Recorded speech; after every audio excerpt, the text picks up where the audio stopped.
Khulna jute workers ইনস্টিটিউটের আয়োজনে অনুষ্ঠিতব্য মেলা বন্ধের দাবি জানালো খুলনার বিভিন্ন ব্যবসায়িক ও সামাজিক সংগঠন। তাদের অভিযোগ, এই মেলা অনুষ্ঠিত হলে আর্থিক ক্ষতির মুখে পড়বে স্থানীয় ব্যবসায়ীরা। এদিকে মেলায় অসামাজিক কর্মকাণ্ড বন্ধ সহ বেশ কিছু শর্তে 1 সপ্তাহের জন্য মেলার অনুমোদনের কথা জানায় পুলিশ প্রশাসন। অপরদিকে মেলা বন্ধ না হলে কঠোর আন্দোলনের হুঁশিয়ারি ব্যবসায়ী নেতৃবৃন্দ ও বণিক সমিতির। খুলনা ব্যুরো প্রধান আমজাদ আলী লিটনের প্রতিবেদনে আরও জানাচ্ছেন মোস্তফা কামাল তোহা। খুলনা জুট ওয়ার্কস ইনস্টিটিউটের উদ্যোগে 28 ফেব্রুয়ারি থেকে 22 মার্চ পর্যন্ত চিত্রালী শ্রমিক ময়দানে স্মার্ট বিজয় আনন্দ মেলার আয়োজন করা হয়েছে। অভিযোগ উঠেছে, অনুষ্ঠিতব্য মেলায় হাউজি, জুয়া, র্যাফেল ড্র, পুতুল নাচের মতো অনৈতিক ও অসামাজিক ঘটনা প্রবাহ থাকায় মৃতপুর শিল্পাঞ্চলের সাধারণ মানুষের ওপর বিরূপ প্রতিক্রিয়া পড়তে পারে, এমন অভিযোগ ও আশঙ্কা স্থানীয় সচেতন মহলের। যে কারণে খালিশপুর থানা ইমাম পরিষদ, খালিশপুর বণিক সমিতি, হকার্স ইউনিয়ন, পৌর সুপারমার্কেট, হাউজিং বাজার ব্যবসায়ী, সকল মসজিদের ইমাম ও কার্যনির্বাহী কমিটির নেতারা মেলা বন্ধের দাবিতে আন্দোলনের ঘোষণা দিয়েছে।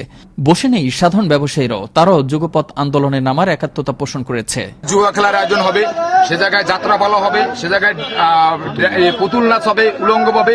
এই অপসংস্কৃতির বিরুদ্ধে আমরা রুখে দাঁড়াচ্ছি। গান, যাত্রাপালা এর দ্বারা এলাকাবাসী খুবই ক্ষুব্ধ হয়ে গিয়েছে। জুয়া আমরা বন্ধ করার জন্য প্রশাসন থেকে স্টার্ট করা সর্বোচ্চ জনগণের কাছে আবেদন জানাচ্ছি। এদিকে মেলা বন্ধ করার জন্য পুলিশ প্রশাসনের কাছে লিখিত অভিযোগ করেছে খালিশপুর থানা ইমাম পরিষদ সহ 11টি সংগঠনের নেতৃবৃন্দ। অভিযোগের পরেও যদি মেলা অব্যাহত রাখা হয় তাহলে কঠোর আন্দোলনে নামার হুঁশিয়ারি তাদের। যে করেই হোক ইনশাআল্লাহ এই সমস্ত মেলা যেখানে অবৈধ কাজ হয়, অশ্লীলতা বেহায়াপনা হয়, এটা হতে পারবে না। এই অশ্লীল মেলাগুলো আমরা দেখবো, আমরা কখনো দেখবো না। এর থেকে পরিত্রাণ চাই, না পরবর্তীতে জীবন ঝুঁকি নিয়ে আমরা পরিত্রাণ করার জন্য চেষ্টা করব। মেলা চললে খালিশপুরবাসী আর্থিকভাবে ক্ষতিগ্রস্ত হবে। সাধারণ মানুষ ও ব্যবসায়ীদের নিঃস্ব হওয়ার হাত থেকে রক্ষা করতে এগিয়ে এসেছে খালিশপুরের 7টি বাজার কমিটির নেতৃবৃন্দ। তারা স্থানীয় মেয়র ও সংসদ সদস্যদেরও শরণাপন্ন হওয়ার পাশাপাশি প্রশাসনের বিভিন্ন দপ্তরে স্মারকলিপি প্রদান করবে বলে জানান। এতে যদি কোনো ব্যবস্থা গ্রহণ না করা হয় তাহলে বাজার বন্ধ রেখে আন্দোলনে নামার ঘোষণা দেয় খালিশপুর বণিক সমিতি।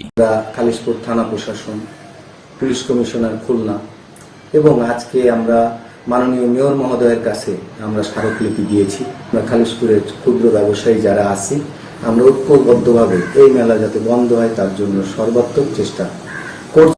এদিকে মেলায় হাউজি, জুয়া, র্যাফেল ড্র, পুতুল ও যাত্রাপালা সহ অবৈধ কোনো কর্মকাণ্ড না চালানোর শর্তে 1 সপ্তাহের জন্য মেলার অনুমোদন দিয়েছেন বলে জানালেন উপপুলিশ কমিশনার মোল্লা জাহাঙ্গীর হোসেন। কোন প্রকার র্যাফেল ড্র, লটারি, জুয়া, কোন প্রকার অনৈতিক কার্যকলাপ হবে না। শুধুমাত্র দোকানপাট বা মেলার যে সমস্ত স্টল এগুলা করতে পারবে। এই শর্তে 7 দিনের অনুমতির জন্য আমরা দেওয়া যেতে পারে। এই মর্মে আমরা সিটিএসবি তো অনুমতি দেয় বা পুলিশ কমিশনার অনুমতি দেয়। মেলাটি বন্ধ করে শিল্পাঞ্চল খালিশপুরের অর্থ কষ্টে থাকা মানুষগুলোকে ক্ষতির হাত থেকে রক্ষা করবে প্রশাসন, এমনটাই দাবি হয়ে দাঁড়িয়েছে স্থানীয় ব্যবসায়ী মহল ও সচেতন সমাজের। মোস্তফা কামাল তোহা, আনন্দ টিভি, ন্যাশনাল ডেস্ক।